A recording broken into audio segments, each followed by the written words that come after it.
যে মানুষটা তোমাকে কাঁদতে দেখে, তোমার চোখের পানি দেখে ঘুমাইতে পারে, তুমি চলে গেলেও কিছু যায় আসে না।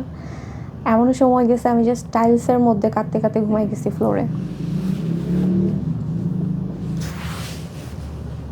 ইয়েস ভাইয়া, আমি জাস্ট ফ্লোরে কাঁদতে কাঁদতে ঘুমিয়ে পড়ছি, বাট সে বেডে ঘুমাচ্ছে, সে দেখতেছে।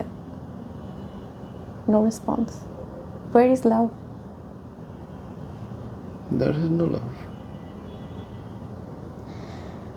আমি তার জন্য 2টা বছর আমার বাবা মার সাথে সম্পর্ক রাখি নাই। না করেছিল?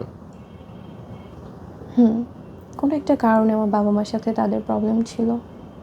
আমি শুধুমাত্র তার জন্য আমার বাবা মার সাথে সম্পর্ক রাখি নাই। আমি আজকে এটা বলতে চাই যে হয়তো বা এটার জন্য আল্লাহ আমাকে মাফ করবে না।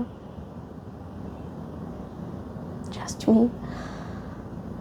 মানে এই জায়গাটা আমি খুবই ইমোশনাল। হয়তো বা আল্লাহ পাকও আমাকে মাফ করবে না। মার অসুখ হয়েছে কি এই জন্যে? মাঝে ট্রমাটাইজড হয়েছে? না, এটা আরও আগের কথা। ফ্যামিলিগত একটা প্রবলেম ছিল। ও চাইতো না আমি কারোর সাথে সম্পর্ক রাখি, আমিও রাখি নাই।